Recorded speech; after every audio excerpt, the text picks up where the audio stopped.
Hi, this video is the second of two videos. If you want to see the first, you can click this button or the first link in the description to go to it. But to summarize, I show the pattern between companies that everyone hates and intellectual property. Also, I explain why intellectual property fundamentally creates the potential for that consumer abuse. If you already think intellectual property is a necessary evil, you can skip the first one, but otherwise it's probably a smart idea to go back. This video is about how, despite this abuse, there are two main arguments used to justify it anyway. One says without IP there is an incentive for the creation of things that can be copied, and the other says that you have an ethical right to those things anyway, just like you would a car or a piece of jewelry. Thus, the general point of this video is to show how creators in a world without IP would still work and profit, and as we go along, I'll be pointing out the inconsistencies in the ethical argument. If you want to skip to that, go to this timestamp. But first, what you're probably here for is what's in the thumbnail. As part of proving my argument and putting my money where my mouth is, I've created Studio High C and the first chapter of Airlock Bound, my very first original webcomic. And everything from me, this channel, and this studio is now public domain and presumably will forever be. So you can take anything I make, re-upload it, edit it, or make money off of it in whatever way you see fit. You don't even need to credit me. I have no control of my own work after it's released anymore, whether it be streaming, YouTube, or anything that comes out of my studio. Now that comes with a couple of interesting grey legal area questions, with things like stream gameplay. Am I allowed to make the whole thing public domain, or is it just my face and voice that's public domain, and then the owner of whatever I'm streaming can still sue people if they use the footage, or they use my footage? I don't know. Or like, if I buy the license to an image or use it transformatively as part of a video, is the whole video public domain so long as no one cuts out that individual copyright infringement? I don't know, it may be that I'll just have to go to court in future to get some of this stuff sorted out, but we'll see. At the very least, I can't sue you. That's the best guarantee I can make. And of course, the projects that are totally safe, totally black and white public domain will be clearly marked. The comic, of course, is one of them. However, I will note that at some point in future I might make something copyleft instead of public domain, but that will be clearly marked as well. For those who don't know, copyleft is like public domain, anyone can do anything with it, but if you use it, whatever you make will be copyleft too. Again, that will be clearly marked, and everything of mine, default is public domain. So go check out my public domain webcomic. If you don't know, I'm the guy who did a couple of videos of critique-based fanfictions for Star Wars and Harry Potter, along with others, and achieved a pretty strong amount of success. Not sure how I'm gonna go with my own original characters and world building, might have some kinks to iron out, but you know, we'll see. And if you want me to continue writing, then you can support me on Patreon. Chapters won't start for 2 months while we finalize concept art for some characters and create a chapter buffer to keep our production line efficient, so if you want to wait till then, go for it, but if you support us now, I can raise the artist's pay straight away and also raise my own pay, because oh boy, I'm taking losses right now, baby, and I don't know how many months I can do that for. I went back and forth on Patreon rewards, but for reasons I'll get into with the actual video, I decided against it because I wanted to prove that I can profit from the product itself, not from like thank you messages in the credits or anything else I could sell to backers. Because obviously current monetization models with intellectual property don't have to do that. For now, I'm just going to work with the product itself. That said, in future, I might start releasing the transparent line art behind a stretch goal. I'll get into the reason why it's an exception in the video, but for the first chapter, I'm going to release all the transparent line art for free right now. So if you want to, for instance, do the whole motion manga thing you can find on YouTube, but for this comic, I just made it incredibly easy for you to render individual parts and give it that motion. And best part is, unlike motion manga, this is public domain. I can't DMCA you and you can make full profits. You don't even need to credit me, but hey, if you like the sound of that arrangement, maybe direct your viewers to my Patreon anyway, because I won't be able to make future chapters for you unless I'm making money too. Also, if you want to see me take on a bunch of other projects, including a horror genre roguelike inspired by Binding of Isaac, and a public domain code and assets that can be made to work as a Minecraft mod, designed to integrate block building, exploration, mechanics, and PvP into each other so they work dynamically, those are stretch goals you can fund too. But I'll be advertising them more in future. Also, I'm streaming fairly regularly now, so come check me out. I'm doing Pirates of the West charity live streams for the Anime Dormitories project again, and I'm trying to make it a regular thing. I know I should have done it in 2019, and I was too late with this video to do it in 2020 as well, so a lot happened, and the research for these videos and the story planning for the webcomic took so damn long. But I'm back now, and I'm not going to stop doing charity live streams until I've restored my reputation as captain of the Pirates of the West, so keep an eye out for me. But yeah, point is, I like designing stories and games, and I also don't think we need intellectual property, so I made a webcomic to prove it. Click the link in the description, read it, share it, re-upload it, make money off of it. It's all public domain. I wrote with the Kraken's ink, and now I forsake my creations to the sea itself, because not only do I think we don't need intellectual property, not only do I think creators will still be able to profit, and not only do I think it will prevent abuse like we talked about in the last video, I'm going to convince you why zero IP also creates a world where popular games like Breath of the Wild never stop getting new content and get refined every year, where popular media you love is always being refined and improved, where studios, artists, and animators can more easily get jobs or make names for themselves, themselves. It's a world where medical science is led by companies with reputations for creating cures and treatments as fast and as effectively as possible. And above all, a world where accessing all of this is easy, convenient, and where it's not cheap, it's free. And that sounds crazy. So let's get started. So profiting without IP, there's actually a number of different ways, but I do want to stress that these are only theories to cover most products that most people want. The bottom line is this: getting rid of IP doesn't mean people no longer want $100 million Marvel movies or any other IP-reliant thing that's proved popular.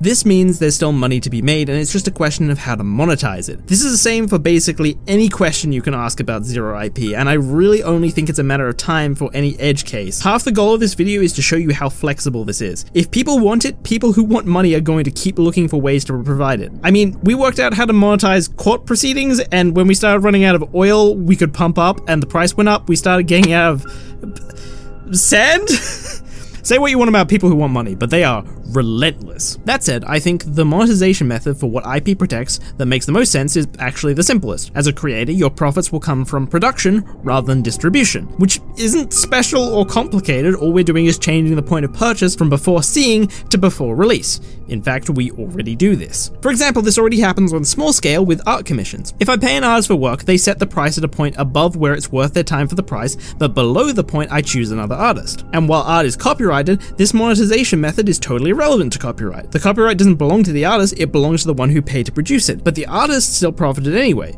And I, as the commissioner, can't steal the art I want with the lack of copyright because the art I want doesn't exist yet. That's why I'm paying for production. So if people want $100 million Marvel movies, why couldn't they just pay before it's produced or even released rather than paying before they watch it through a theater or streaming service? Keep in mind, without licensing fees, actually seeing it in theaters or streaming it after it's produced would cost like nothing, and if you legally pirate, that's a sentence, it's free. But I digress. It's not just small scale. This model works on big scale and effectively already happens with crowdfunding such as Kickstarter, Indiegogo, and monthly payment schemes like Patreon. The only difference in how it would work is that the goal would be increased from what is needed to make it to include the profit margin that the creators are willing to make it for. And it's not unreasonable to think consumers would pay this. Like, okay, the budget for Avengers Endgame was $356 million. The second highest crowdsourced was a video game called Star Citizen at $300 million. If crowdsourcing can reach that when it's not even the main or even a prominent way we create or pay for media right now, imagine the heights it could reach in a world where the popularity of media has exploded because actually accessing media is convenient and costs near nothing, if not nothing, and where, and this is the big one, everyone is engaged in crowdsourcing because it's the biggest, perhaps only deciding factor of how much and what kinds of new media there will be to access in future. See, the $300 million Star Citizen earned was over 7 years, but this is my point. It's not that people aren't willing to give money to something that doesn't exist or isn't fully realized at the time, it's just that crowdsourcing isn't necessary enough for production for most people to know about or use it, so it takes ages to get potential backers. I can't give you raw numbers about who knew about what at what time, but I can show you that there's a huge difference in media presence between crowdsourcing and current payment models. Star Citizen's YouTube channel has only 400k subs, and its biggest video, a trailer, has 2 million views. Avengers Endgame trailer has 140 million views. If crowdsourcing almost raised the budget of Avengers Endgame off of such a small amount of awareness, imagine how much it could pay for in pure profits with over 140 million views of awareness. It's not that crowdsourcing can't pay for our media, it's just that not enough people engage with it yet because the market isn't forced to use it. Only 17 million people use or have ever used Kickstarter, but around 246 million in the US alone went to theaters in 2016. So if theaters cost near nothing without licensing, but those same people suddenly couldn't see anything in the theaters, they will go to crowdsourcing. When people can't get something they want in the same way, they'll change how they buy it to get it. That's what happened with Amazon and other delivery services during COVID. Did people just give up on non-essential shopping during lockdown, or even just wait a couple of months? Or did Amazon double their profits? Or how about piracy? When streaming became too expensive and too inconvenient for many people, did they just give it up? Or did BitTorrent go up for the first time since 2012? If you just go to Kickstarter and scroll through projects right now, there are loads of things that get funded and rake in thousands, some even millions that you've never heard of, and loads of them blow past their funding to reach the stretch goals, which aren't even the product themselves, they're add-ons. So if the goal itself was the point where the production became profitable and simultaneously the point where the consumers are actually going to get the product they were paying for in the first place, presumably they'll fund it. Another thing worth noting is that the number of backers for these projects is tiny. The first funding goal for Star Citizen was $2 million with just 34,000 backers. When you look at similar projects, each backer is donating an average of about $50 to $80, which is way more than a movie ticket, but that makes sense. When you back a project, you aim to make a tangible difference to the project you're really interested in, and in exchange, you get to consume all the media you weren't as interested in for almost, if not free, because it was funded by others who are more invested. So it's not like media would become more expensive, people will spend more on what they do pay, but less on everything else. And I get it right, crowdsourcing feels very different and weird compared to how we usually pay for things, but is crowdsourcing really that different to what we do currently? The fact that you're paying for the same thing as others, or that you're relying on everyone else paying as well, isn't as rare as you think. If everyone in the world except you stopped wanting to go on cruises, would cruise companies still run the boat just for you, or would they sell or repurpose it? Likewise, if every cruise ship was getting booked out, companies would make another cruise ship because they think everyone, not just you, will buy the tickets, which will retroactively fund and make it profitable. The same logic works for tours and tour guides, or even couriers or posts that go by plane or ship. They wouldn't happen if only one person in the world was paying the plane to ship their one package, unless that one person can somehow make up the profits of the people who used to make that plane or ship profitable. Just like crowdsourcing, your individual payment doesn't guarantee you the product. The only other difference I can think of is that if you don't pay, you sometimes still get the product, but I don't think that's a problem. The more projects you are interested in fail, the more the lack of movies gives you the craving for them, the more likely you will be to push yourself and others to participate. So at a certain point, it hits an equilibrium. People won't just let something they love die because they suddenly don't have to pay the amount that they were already willing to pay to watch that type of media. If a project isn't going to get funded without you, you kind of do have to pay to watch it, just like before. And the closer that countdown gets to zero without being funded, the more likely you are to pay. And because profits are encapsulated within the funding goal, there's not a problem if consumers get lazy with funding after the goal is reached. This isn't a charity. The goal is your profits. If you hit the goal, you already achieved your desired profits for your time to be worthwhile. Now, am I saying you'd see $2 billion crowdsourcing goals for the release of the latest Marvel movie to hit the same profit margins? Honestly, I'd say it'd be less, because with IP, as we've covered, you can massively overinflate your prices, but the maths does check out. Crowdsourcing has shown it's possible to raise about 1/7 of that with only a fraction of the media presence. It's definitely possible we'd not only see $2 billion crowdsourcing goals, but they'd be achieved as well. Again, all we're doing is moving the point of purchase from before watching to before release. The only difference I can think of is the time between paying and accessing it, which we know isn't a problem for consumers because of that Amazon example, as shipping takes longer than buying directly. And also, weddings, tickets to games, and concerts, etc. are all paid for up to years in advance despite being so common. But even then, for big companies, it may be a reliable strategy to produce most, if not all of the media first, and then have a pure profit goal for its release, because people may pay more if it's coming out as soon as the goal is reached. Companies would wager with their consumers how much they're willing to pay to get as soon as possible. If it fails to reach the goal, they'll have to repeatedly drop their price until it succeeds, or hope it reaches funding over a longer period, knowing that if the hype drops too far, or if it takes so long to release that consumers get frustrated with the price and it breeds competitors, they won't be able to get their money. This also helps to avoid new creators underselling their media. I think the industry standard would be to set your goal very high and base your release point, or whether or not you produce it at all, based on what you get. If it's worth it, you can tap out early. And of course, all of this applies to patents, applications, technology, and medical science as well. If the ALS Ice Bucket Challenge can raise $150 million when it was just a charity with a marketing gimmick, I think you'd see companies investing a decent chunk into advertising to bring people into objective-based funding, like find a new method for this, or create a cheaper this, and assemble crack teams of scientists and engineers in an attempt to build reputation to better advertise and fund bigger, more marketable projects like find a cure for this. Applications like video editors would advertise features they could release or develop, and we might even just see monthly payment models to pay research teams. You can't tell me people with diabetes wouldn't take the money saved from non-price gouged insulin and push it into a research team that can sell itself to them as the most likely to find a cure, which I think is particularly great because those teams then now have a monetary incentive to keep them updated on their progress and how they're spending their time and money. There's a level of peace of mind you don't get from drug companies like Atlantis,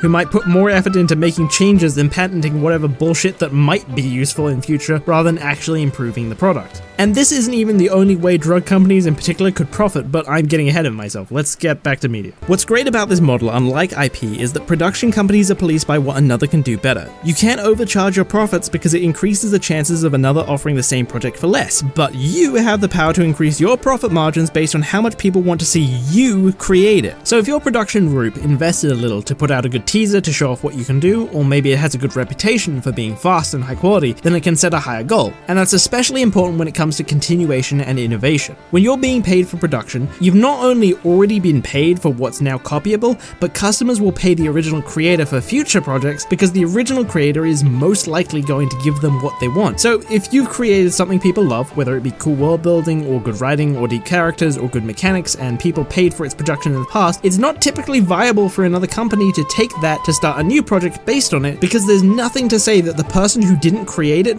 will do as well as the original. It's 1977, it's a zero IP world, Star Wars has just been released, it's a big hit, and a bunch of other competitors are asking for money to create a sequel. But then George comes along after getting a feel for the success and sets an appropriate goal for a sequel. Who are consumers paying?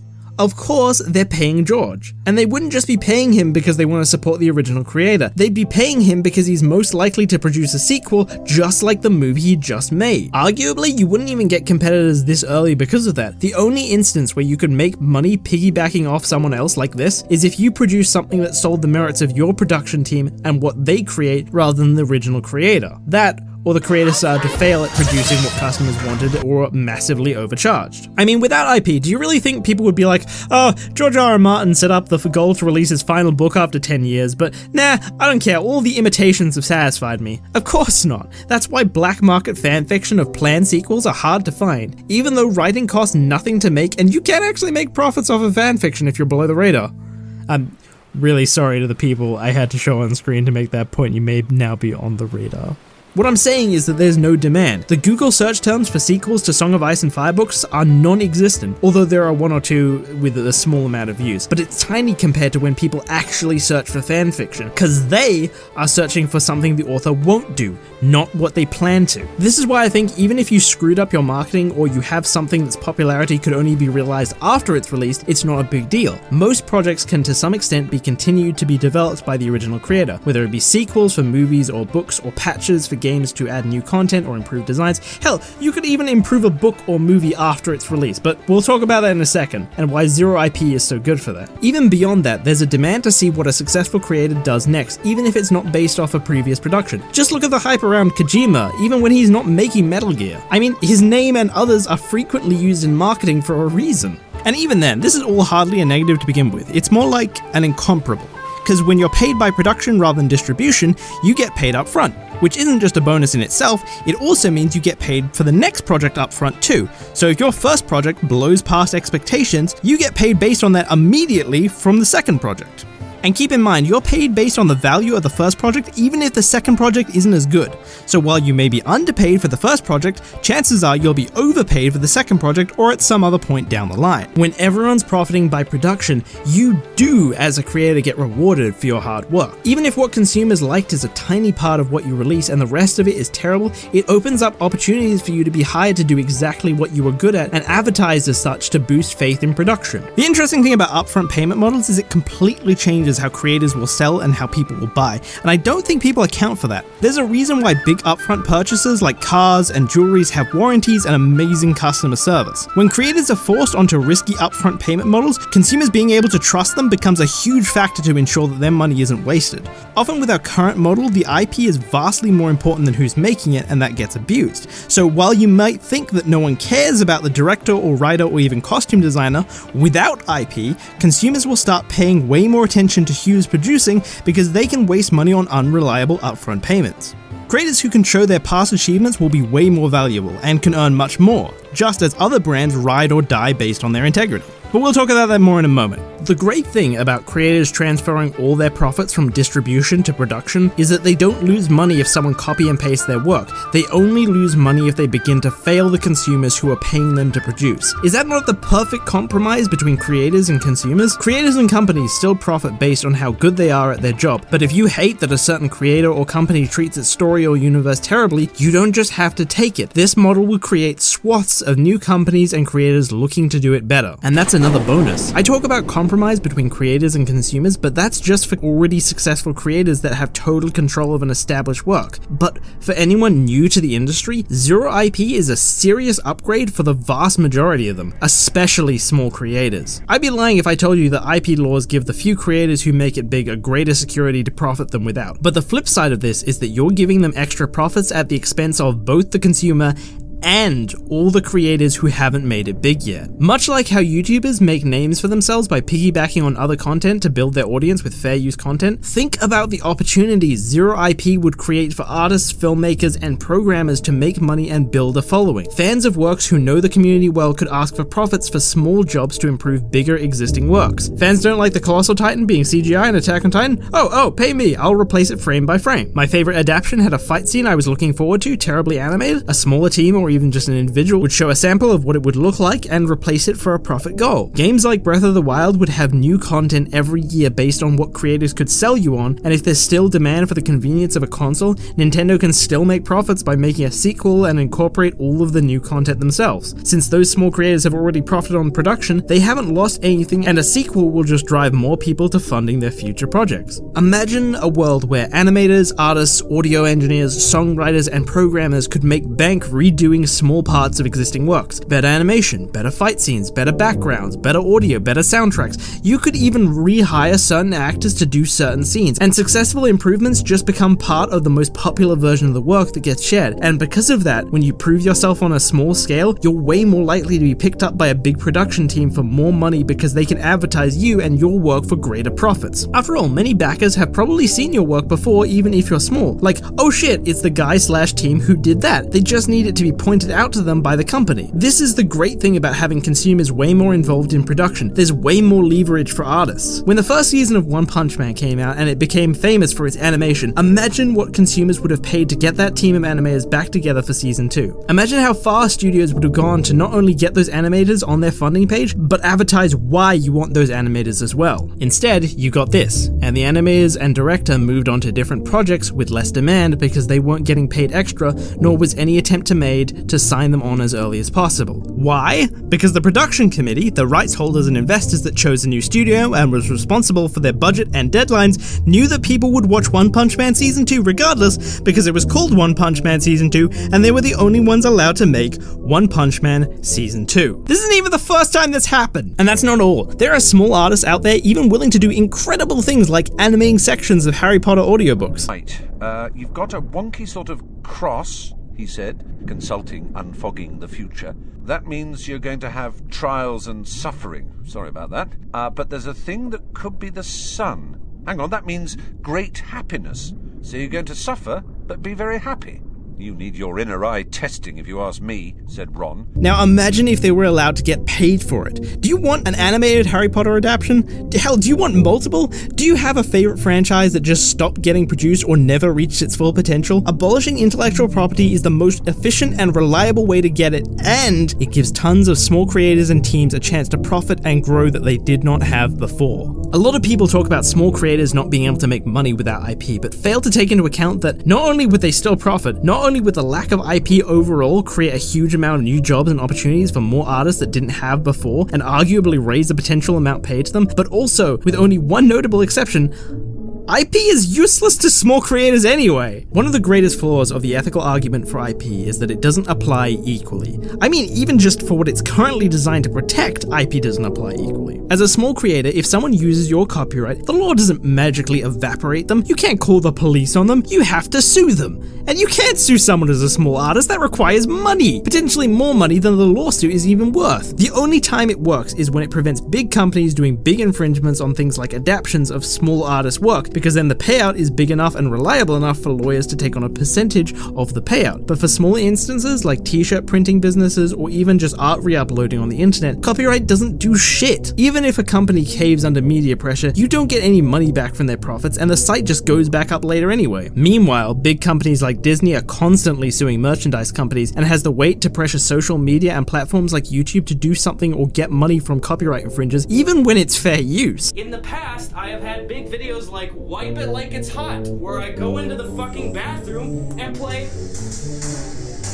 Look, I'm playing Drop It Like It's Hot on a paper towel dispenser. Guess who fucking claimed that? Music industries, motherfucker. This is why artists still use watermarks. That's why they get money up front on commissions or send you low-res versions before finalizing payment. Because if you steal their art, they can't do anything. Copyright be damned. I mean, I've talked to some of these artists for videos about times the stuff got stolen for t-shirt stores that try to sponsor me and stuff. Only one even did DMCA claims, and that was because she ran a business. Because it's not only a full-time job in itself to do DMCA claims, it doesn't even work half the time, because the DMCAs target the web host rather than the website, so it only works if the host is within a country that has DMCA laws. And there are specifically web host services that advertise themselves as being offshore and ignoring DMCAs, which you'll notice giant companies and only giant companies actually have the ability to pull down. Even on big, well-known sites like YouTube, there are too many DMCAs, so they have to create systems for users to handle it themselves, which if you keep going back and forth, still end up in the threat of a court battle, which only one of these two players can afford. The vast majority of small creators already function like they don't have IP, it's just that everyone else does, so they don't get any of the benefits I talked about, like being able to build off of the works of big companies. I mean, fan art is literally illegal because of copyright, and you get nothing in return for that sacrifice. But despite the lack of copyright enforcement to protect small creators, on places like Twitter, small artists still thrive. They still make money despite the blatant copyright infringement that exists everywhere. Many even upload high-res images without watermark. How is that? It'd be because they're profiting from one or more of commissions, jobs behind the scenes, or from a Patreon or Ko-fi, otherwise known as they're paid for production.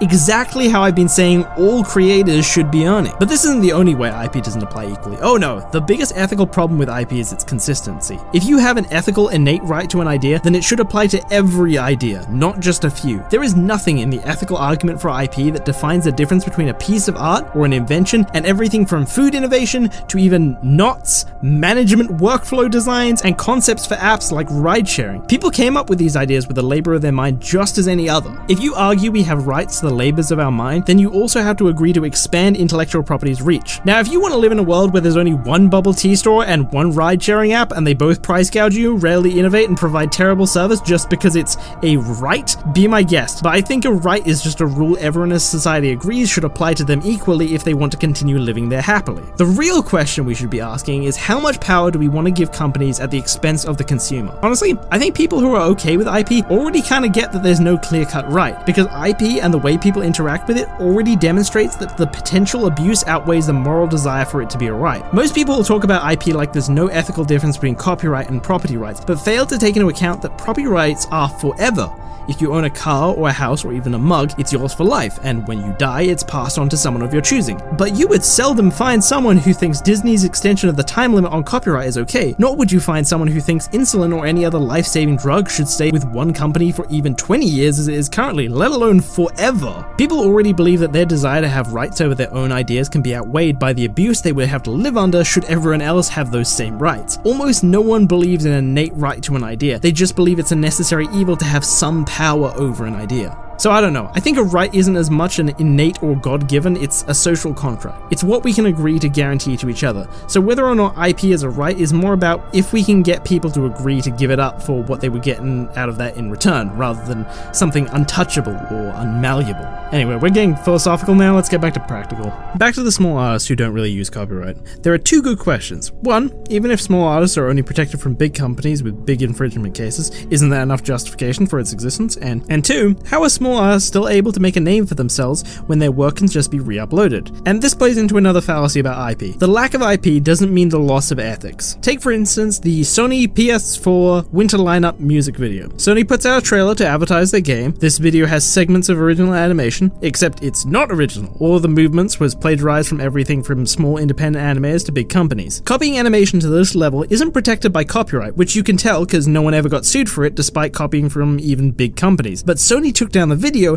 and the guy lost his job. What I mean by bringing this up is just because it's legal to steal media doesn't mean that people are suddenly okay with stealing media. In fact, while I don't have numbers for these specific artists, there are loads of examples of Twitter exposing art thieves that get tons of retweets and give the original creators a boost. There's even a rare couple of YouTube examples with some victims having way more subs now than they did back then. Anyway, the point of the animation tracing example was that even when copyright isn't a factor, consumers still care about copying and plagiarism. And that's great because it means there's demand for ethics in media. And that effect is amplified by the total removal of copyright. Here's why. The great thing about not having IP, if someone copies something and consumers deem it to be an unethical copy, there's no reason to support them. Whereas before, with IP, consumers had to choose between their morals and getting to watch their favorite property. Without IP, a company with better ethics can replicate the same product to fulfill the demand. So if a company or creator is known for plagiarism or has a project they're currently trying to get funding for that blatantly plagiarizes, another company can offer the exact same same project, but promise to pay a percentage to the victim of plagiarism. Assuming the new company was good enough to replicate the same product, they would still be making money they wouldn't be otherwise, so why wouldn't they so long as there's demand? I bet it would become an industry standard for adaptions to advertise how much is going back to the original creator in order to compete with other adaptions. And this extends to other ways creators can still profit, which we'll talk about now. So although profits at production is the main way and most guaranteed way to earn without IP, there are others. Firstly, you can still make money at distribution.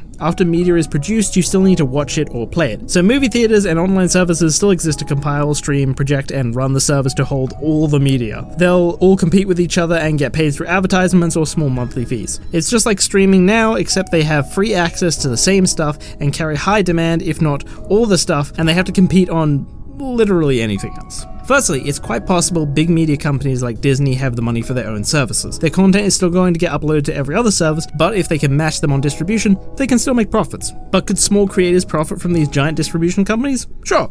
Again, the lack of IP doesn't mean the loss of ethics. Do companies care about ethics? No. But many consumers do, and so that is a demand for companies to fulfill for profit. Just like how you see some big art sharing accounts always credit, you'd absolutely see some distribution companies popping up with higher monthly fees for the same content so that they can work with creators to get some of the profits to them depending on the views they bring in. I was going to use businesses donating to charity as an example of this, but I'm pretty sure they do that because it's a tax exemption.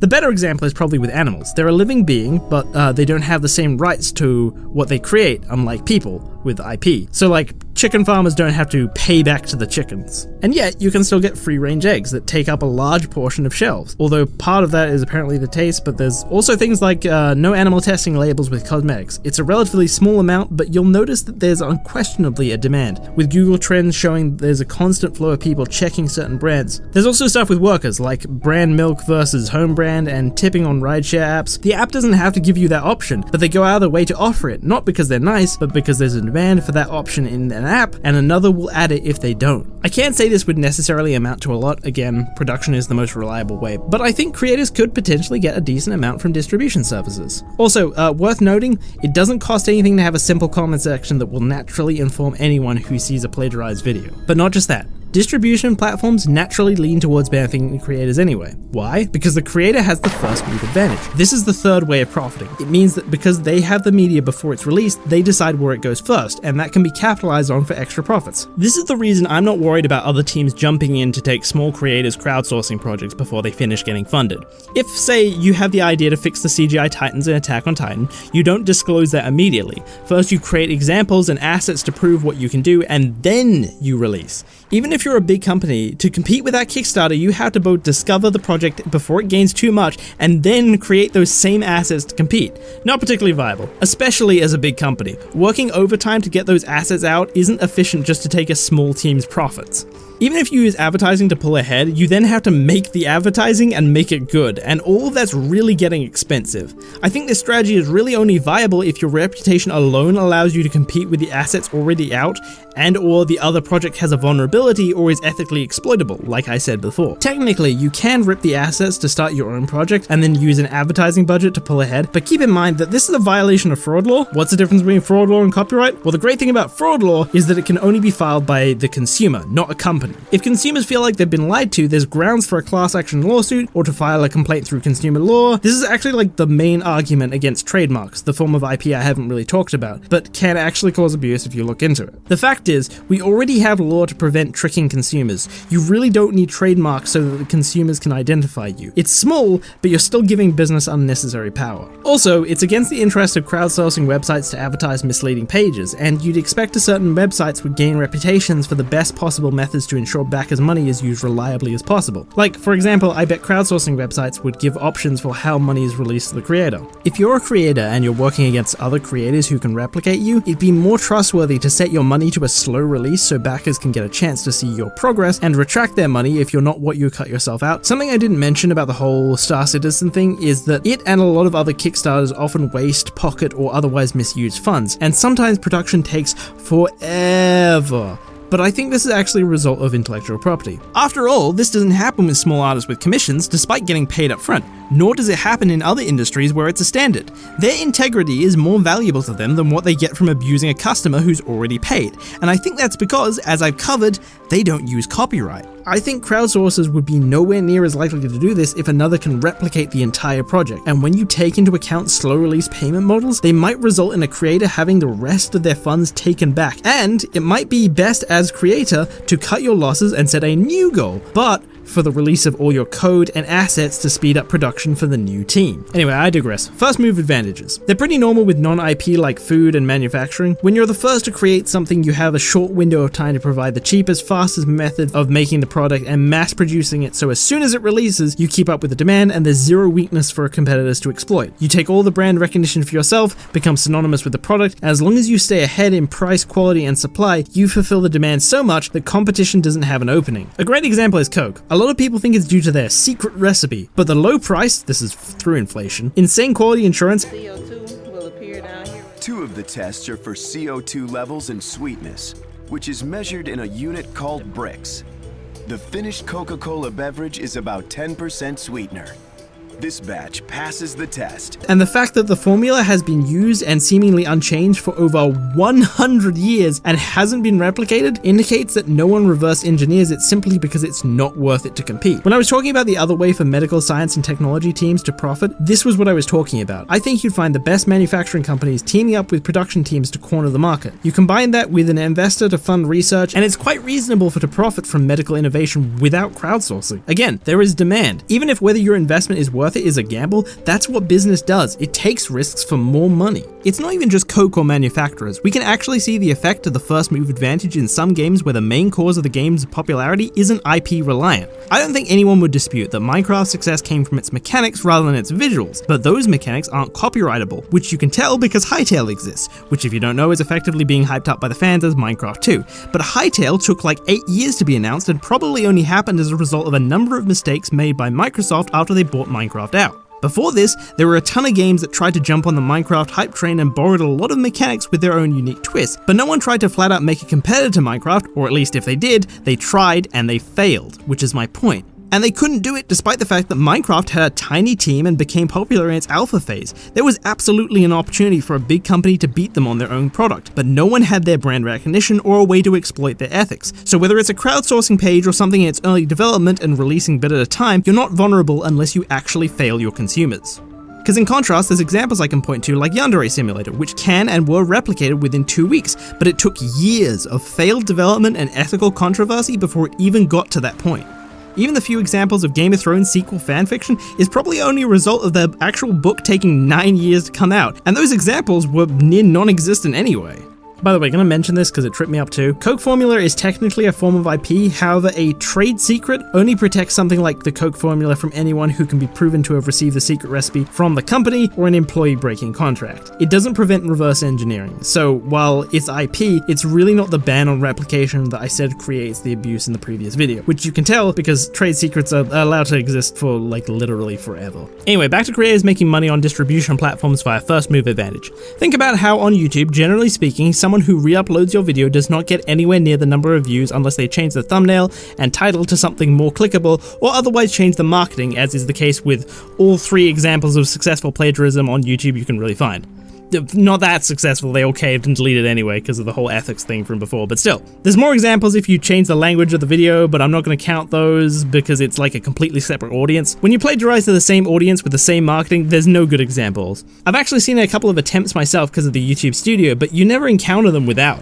See, there's so few successful plagiarism on YouTube because when the first video is uploaded, more people are guaranteed to have clicked on and watched that video than when the second video is uploaded. Therefore, those same people won't click on it again or watch it for as long. So according to the algorithm, the second similar video is a bad video and doesn't get promoted. If you assume that most video services will lean towards user-uploaded content to keep up with the sheer amount of content that's now copyright-free and use a monetary incentive to upload like YouTube, creators will be rewarded anyway, just like YouTubers. I mean, all my videos are now public domain, but just you watch, I will always have the most views. Or if you assume specific niche video services want to be the first place people can go to see content from that specific niche, then distributors have a direct incentive to interact with and reward the original creative to get that first move advantage. Also, if a project is an adaptation of something plagiarized and is already out and earning money through distribution, nothing stops the victim of plagiarism also uploading the same thing and being like, watch their project through me to support the original creator, and hopefully using that ethical boost to compete in the algorithm by using external clicks on social media. So that's a pretty hilarious idea.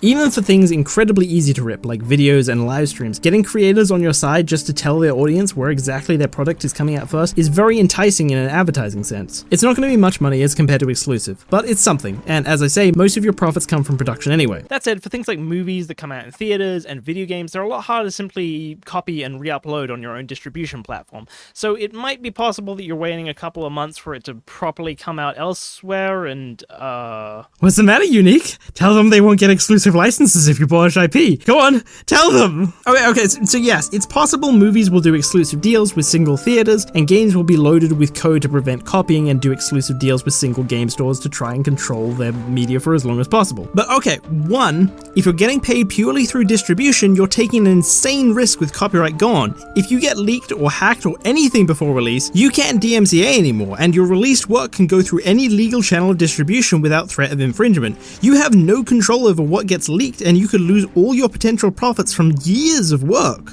This isn't a risk with production model because you get paid up front, and just like with small artists, you don't betray your customers paying up front because you want to secure the highest funds possible for the upfront payment on the next project, which is highly dependent on your integrity because it is an upfront payment.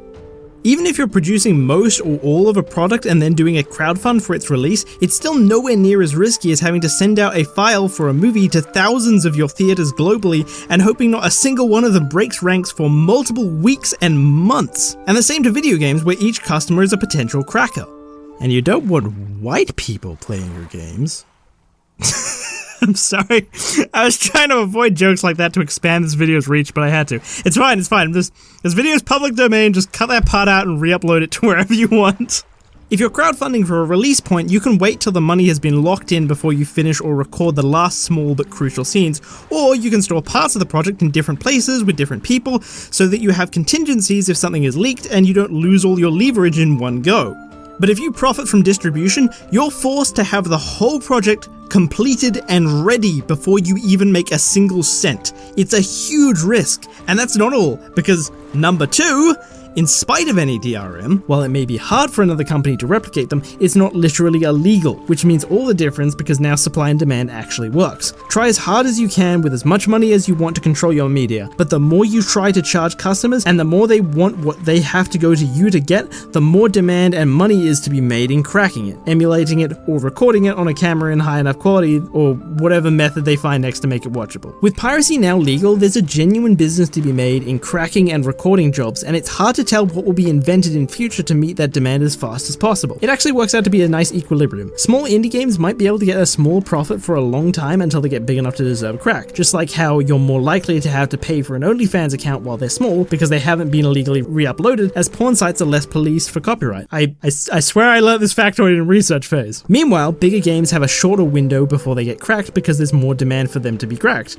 but they have a much larger concentration of people willing to buy it day one. This is what I meant by indefinite abuse in the previous video. Without IP, there's a pretty definite period before something is replicated that limits the amount of abuse. The less you charge, the longer you'll be able to profit from it because there's less demand for people to crack it. But the more you charge, the more demand there is for a crack, and it'll attract more and higher profile crackers using the same production-based profit method. It's also worth knowing this strategy is a risk if you're making money from production model as well. If you don't promise to release your game or movie without exclusivity, you're at the whim of a company that will make the same movie or game as you, but with that promise included. We might only rarely see this strategy just because of that. I could see some games or movies promised to release without exclusivity as a profit stretch goal. At a certain point, they're not going to have control of their product anyway. You might as well sell their option while you can guarantee profit for it, rather than risking how quickly it could get cracked, leaked, or cam recorded. Hell, I mean, like, what if games promise to go open source as a stretch goal? What if production companies just released all of their assets clean as a stretch goal? They make money and it would do wonders for what happens with the product in future, and it adds to a huge number of resources new creators could use to make production cheaper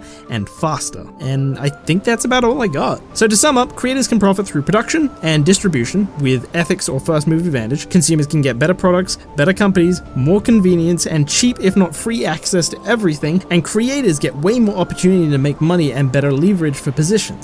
And none of this or the previous video even address or make a big point of people's usual and more well-known concerns with intellectual property, like Disney expanding the copyright limit every time the mouse is near public domain, or refusing to allow Spider-Man to be placed on a child's grave, or how about the right to repair movement, where companies like Apple force you to get your phone or computers repaired in their official stores because they police the copyright on their blueprint and make and patent special screws and parts just to prevent third-party manufacturers making them and third-party repair stores getting a hold of them. What about the content claim abuse on YouTube? All of these problems would of course simply just disappear without intellectual property. To tell the truth though, I don't even think I need to make a big deal of these. My job here was to give you the framework to understand the problem, and then the solution. Do you know what is meant when people say high seas?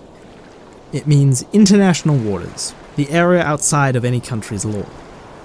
If you didn't get the point of the name, it's the area where intellectual property doesn't exist. And to me, that's symbolic.